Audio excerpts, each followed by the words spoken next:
폴더블 폰 시장에서 삼성이 거둔 성과를 두고 애플도 사실은 인정할 수밖에 없다는 이야기 들어보셨나요? 오늘은 왜 삼성의 폴더블 질주가 이렇게까지 무서운 속도로 이어지고 있는지 그 이유를 하나하나 짚어보려고 합니다. 애플이 아직 폴더블 폰을 내놓지도 못했는데 삼성은 이미 5번째, 6번째 세대를 넘어서고 있는 상황이니까요.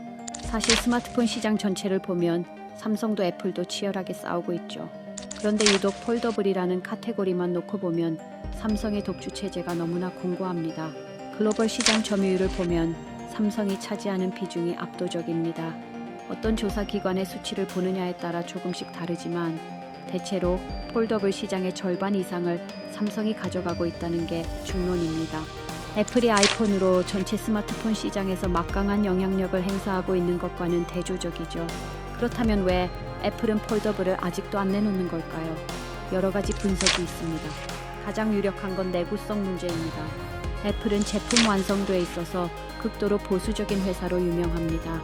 한번 문제가 생기면 브랜드 이미지에 타격이 크다는 걸 잘 알고 있기 때문에 폴더블 힌지 기술이 완벽하게 성숙했다고 판단하기 전에는 시장에 뛰어들지 않겠다는 전략으로 읽힙니다. 실제로 애플 관련 소식통들을 통해 폴더블 아이폰이 여러 차례 개발 중이라는 루머가 나왔다가도 결국 출시가 미뤄지는 패턴이 반복되고 있죠. 그런데 이 시간 동안 삼성은 뭘 하고 있었을까요? 삼성은 그냥 기다리지 않았습니다.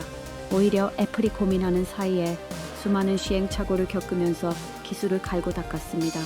초기 갤럭시 폴드 모델에서 발생했던 디스플레이 불량 문제, 힌지 내구성 논란 같은 것들이 다 기억나실 겁니다. 그런데 삼성은 그런 실패를 감추지 않고 오히려 다음 모델에서 개선된 모습을 보여주면서 소비자들의 신뢰를 조금씩 쌓아갔습니다. 이게 중요합니다. 완벽하지 않은 상태에서 일단 시장에 내놓고 사용자 피드백을 받아서 빠르게 업그레이드하는 방식, 애플과는 정반대의 접근법인데 폴더블이라는 새로운 폼팩터에서는 이 전략이 훨씬 효과적으로 작동했습니다. 삼성의 폴더블 질주에서 빼놓을 수 없는 또 하나의 무기는 바로 힌지 기술입니다. 폴더블 폰의 수명과 사용감을 결정하는 핵심 부품이 바로 이 힌지인데 삼성은 여기에 엄청난 연구개발 비용을 쏟아부었습니다. 초기에는 폴더블을 접었을 때 틈새가 벌어지거나 먼지가 들어가는 문제가 있었지만 지금은 완전히 밀착되는 디자인을 구현해냈습니다. 더 나아가 방수 기능까지 지원하는 폴더블 폰을 세계 최초로 선보이기도 했습니다. 이건 단순한 기술적 성취를 넘어서 소비자들이 폴더블을 일상에서 부담 없이 쓸 수 있게 만든 결정적인 전환점이었습니다. 가격 전략도 빼놓을 수 없습니다. 초기 폴더블 폰은 200만 원이 훌쩍 넘는 고가였습니다. 그런데 삼성은 플립 시리즈를 내놓으면서 폴더블의 진입 장벽을 확 낮췄습니다. 폴더블을 접으면 작아지는 플립 형태는 특히 젊은 세대에게 어필했고 가격도 플래그십 일반 스마트폰과 비슷한 수준으로 맞추면서 대중화의 물꼬를 텄습니다. 이렇게 되자 경쟁사들도 급하게 폴더블을 따라 만들기 시작했지만 이미 삼성이 쌓아둔 기술 격차와 브랜드 인지도를 따라잡기는 쉽지 않아 보입니다. 여기에 소비자들의 사용 패턴 변화도 한몫하고 있습니다. 예전에는 스마트폰 화면이 커지는 것만이 트렌드였죠. 그런데 이제는 큰 화면을 원하지만 주머니에 쏙 들어가는 작은 크기도 원하는 양쪽을 다 잡고 싶어하는 수요가 생겼습니다. 삼성의 폴더블은 이런 모순된 욕구를 정확히 꿰뚫었습니다. 접으면 작게, 펼치면 태블릿처럼 크게 이 하나의 제품으로 두 가지 경험을 모두 제공하는 셈이니 소비자 입장에서는 합리적인 선택지가 된 겁니다. 특히 영상 시청이나 게임, 문서 작업 같은 멀티태스킹을 즐기는 사용자들에게 폴더블의 매력은 더욱 크게 다가옵니다. 또한 삼성은 폴더블을 단순히 하드웨어로만 접근하지 않았습니다. 소프트웨어 경험까지 폴더블에 맞춰서 최적화하는 데 공을 들였습니다.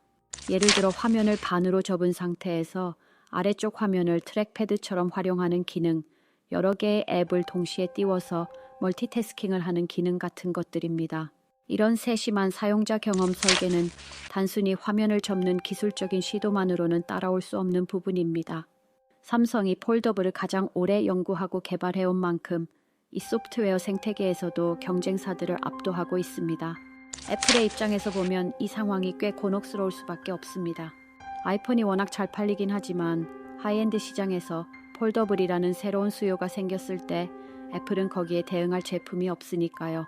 애플의 충성 고객 중에서도 폴더블에 관심이 있는 사람들은 어쩔 수 없이 삼성이나 다른 제조사의 폴더블 폰을 선택할 수밖에 없는 상황입니다.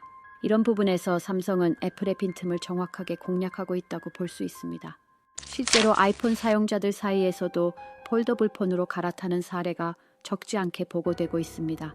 물론 삼성의 앞길이 장밋빛만은 아닙니다. 중국의 여러 제조사들이 저렴한 가격에 폴더블 폰을 쏟아내면서 가격 경쟁을 걸어오고 있습니다. 특히 중국 내수 시장에서는 삼성의 점유율이 크게 낮아진 상황이고 화웨이나 샤오미 같은 기업들이 기술력에서도 빠르게 추격하고 있습니다. 그럼에도 불구하고 삼성은 글로벌 시장에서의 브랜드 신뢰도와 완성도 높은 제품력으로 여전히 선두 자리를 지키고 있습니다. 이제 시장의 관심은 언제 애플이 폴더블 폰을 내놓을지, 그리고 그 제품이 삼성의 폴더블을 뛰어넘을 수 있을지에 쏠려 있습니다. 애플이 늦게 뛰어들었지만 오히려 더 완성도 높은 제품으로 시장을 뒤흔들 가능성도 배제할 수 없습니다. 하지만 그때까지 삼성은 이미 한참 앞서 달리고 있을 겁니다. 폴더블에서만큼은 삼성이 애플에게 절대 뒤처지지 않는다는 것, 그리고 그 격차는 생각보다 훨씬 크다는 것. 오늘 이야기가 여러분께 도움이 되셨길 바랍니다. 삼성의 폴더블 질주는 앞으로도 한동안 계속될 것 같습니다.